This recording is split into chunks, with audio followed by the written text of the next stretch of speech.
Exothermic reaction and endothermic reaction. Exothermic reaction क्या होता है और एंडोथर्मिक रिएक्शन क्या होता है, पहले हम बुक से पढ़ लेते हैं, बुक की लाइनें पढ़ लेते हैं, इसके बाद हम आ जाते हैं। तो मैं आप लोगों को एक डेफिनेशन के तौर पे आप लोगों को मैं समझा दूंगी कि एक्सोथर्मिक रिएक्शन क्या होता है और एंडोथर्मिक रिएक्शन क्या होता है। मगर मैं आप लोगों को बुक के लाइन भी आप लोगों को समझ में आना चाहिए कि बुक के लाइनों में क्या लिखा हुआ है। अगर एक्टिविटी भी आप लोग करना चाहें तो कर सकते हैं। हम आप बुक की लाइनें पढ़ते हैं कि बुक की लाइनों में लिखा हुआ क्या है। ठीक है, are reaction which gives out heat is called exothermic. The reaction between iron and sulfur, दो रिएक्शन करवाएंगे हम आयरन और सल्फर, तो वो कहलाएगा एक्सोथर्मिक रिएक्शन। एक्सोथर्मिक लिखा हुआ है, ठीक है। हम सिर्फ some reaction give out energy in the form of light of sound. जब हम वो रिएक्शन करवाएंगे तो हमें वो एनर्जी भी देगी, लाइट भी देगी और साउंड भी देगी। तो उसके लिखा हुआ है magnesium burn on air which are bright. जब उसको मैग्नेट को जब बर्न करेंगे तो वो हमें गैस, हमें एयर भी देगी, एयर में वो फैल जाएगी ब्राइट तेज़ी में। जब वो एयर में फैलेगी तो वाइट लाइट के तौर पर वो आपको नज़र आएगी। फायर वर्ड्स वो होता है जो हम जैसे कोयला और कोई भी चीज़ को चलाते हैं, तो fireworks are also an example of exothermic reaction. अब हम यहाँ पे बताया जा रहा है एक्सोथर्मिक रिएक्शन के एग्जाम्पल, वो भी पढ़ लेते हैं। Exothermic reaction are an part on life and burning gas, petrol, coal and oil and called combustion reaction। जब हम बर्निंग करेंगे गैस का, पेट्रोल का, कोल का, ऑयल का, तो वो कौन सा रिएक्शन कहलाता है, कंबक्शन रिएक्शन कहलाता है। ठीक है, they heat they give out it use to cook. जब हम उसको हीट करते हैं, कोई चीज़ कुक करते हैं, जैसे अंडे को जब हम कुक करते हैं तो उसकी जो वाइट कलर का जो जर्दी होता है वो एब्जॉर्व कर रहा होता है हीट। जब वो हीट अपने अंदर एब्जॉर्व कर रहा होता है तो वो एक अंडे की शेप में आ जाता है। यही सही बोल रही हूँ, सही बात बता रही हूँ आप लोगों को। Warm houses and drive engine. जब हम जब हम लोग हाउस को गर्म करते हैं और जब इंजन गर्म होती है तो वो हीट अब्जॉर्व कर लेती है अपने अंदर। यहाँ तक तो हम बता दीजिए एक्सोथर्मिक रिएक्शन। अब मैं एक्सोथर्मिक रिएक्शन की एक डेफिनेशन भी आपको बता देती हूँ।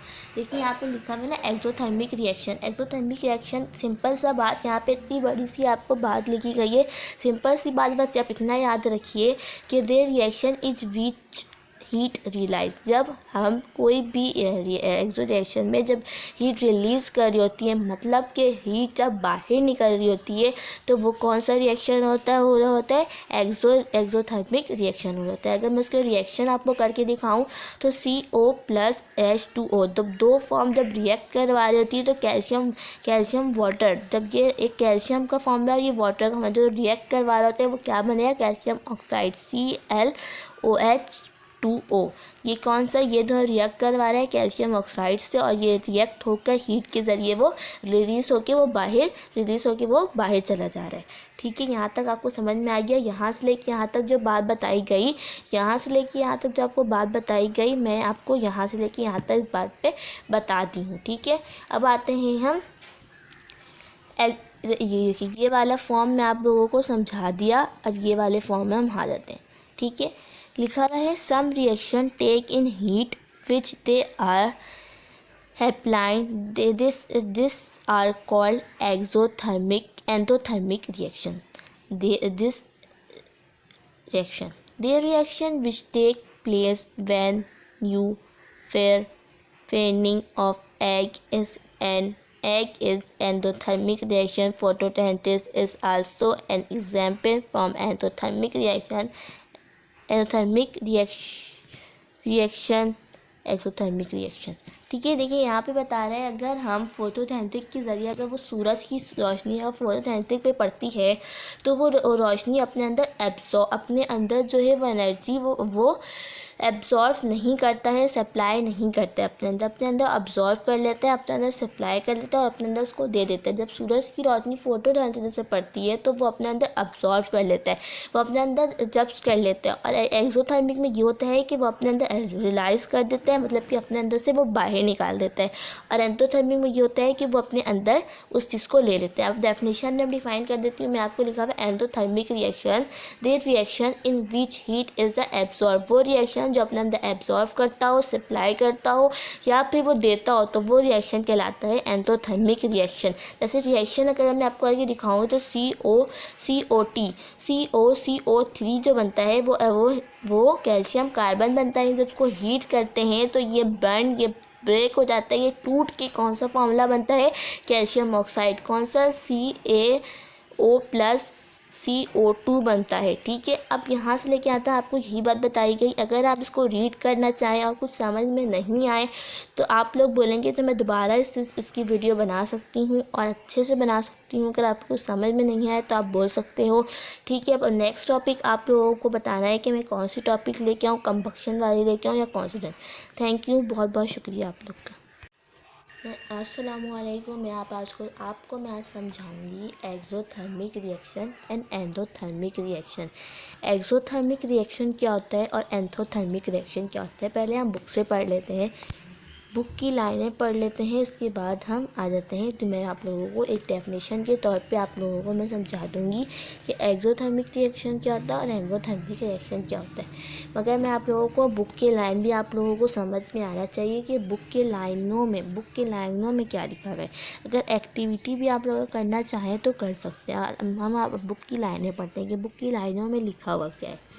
ठीक है, are reaction which gives out heat is called exothermic. The reaction between iron and sulfur, दो रिएक्शन करवाएंगे हम आयरन और सल्फर, तो वो कहलाएगा एक्सोथर्मिक रिएक्शन। एक्सोथर्मिक लिखा हुआ है। ठीक है, सिर्फ some reaction give out energy in the form of light of sound. जब हम अब वो रिएक्शन करवाएंगे तो हमें वो एनर्जी भी देगी, लाइट भी देगी और साउंड भी देगी। जिसका लिखा हुआ है magnesium burn on air which are bright. जब उसको मैग्नेट को जब बर्न करेंगे तो वो हमें हमें एयर भी देगी, एयर में वो फैल जाएगी ब्राइट तेज़ी में। जब वो एयर में फैलेगी तो वाइट लाइट के तौर पर वो आपको नज़र आएगी।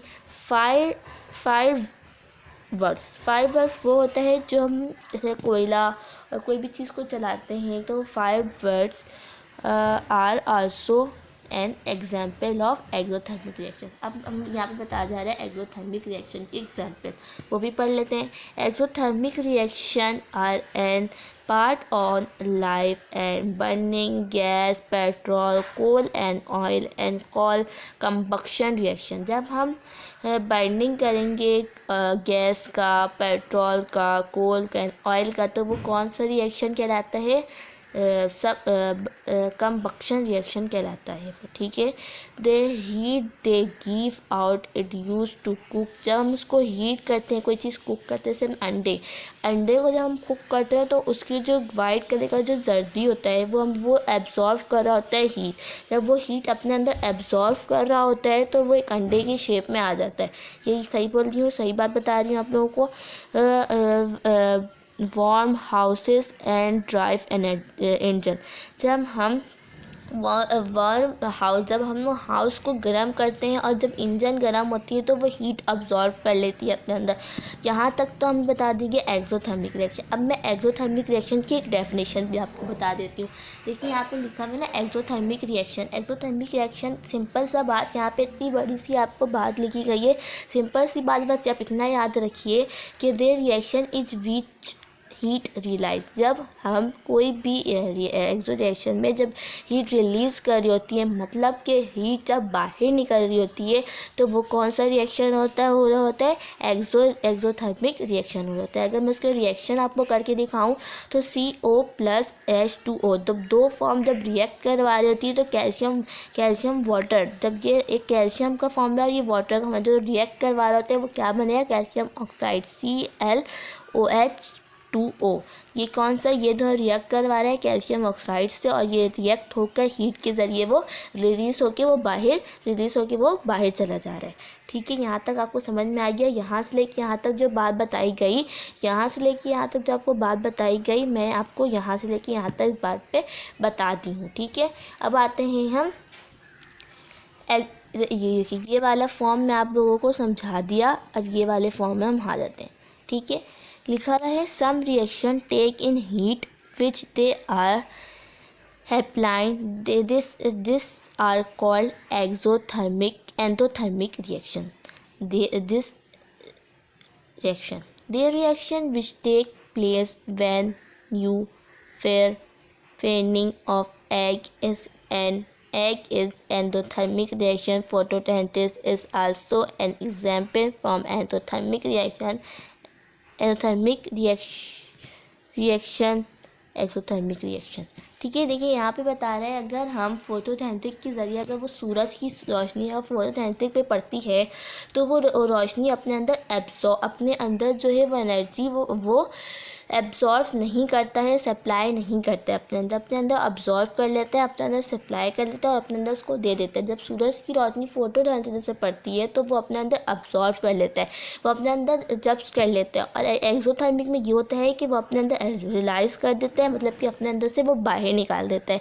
और एंडोथर्मिक में ये होता है कि वो अपने अंदर उस चीज़ को ले लेता है। अब डेफिनेशन में डिफाइन कर देती हूँ मैं आपको। लिखा हुआ है endothermic reaction the reaction in which heat is the absorb, वो रिएक्शन जो अपने अंदर एब्जॉर्व करता हो, सप्लाई करता हो या फिर वो देता हो, तो वो रिएक्शन कहलाता है एंडोथर्मिक रिएक्शन। जैसे रिएक्शन अगर मैं आपको आगे दिखाऊँ तो CO3 जो बनता है वो कैल्शियम कार्बन बनता है। जब उसको हीट करते हैं तो ये ब्रेक हो जाता है, ये टूट के कौन सा फॉर्मूला बनता है, कैल्शियम ऑक्साइड, कौन सा CaO+CO2 बनता है। ठीक है, अब यहाँ से लेके आता है आपको यही बात बताई गई। अगर आप इसको रीड करना चाहें और कुछ समझ में नहीं आए तो आप लोग बोलेंगे तो मैं दोबारा इसकी वीडियो बना सकती हूँ और अच्छे से बना सकती हूँ। अगर आपको समझ में नहीं आए तो आप बोल सकते हो। ठीक है, अब नेक्स्ट टॉपिक आप लोगों को बताना है कि मैं कौन सी टॉपिक लेके आऊँ, कंबक्शन वाली लेके आऊँ या कौन सी।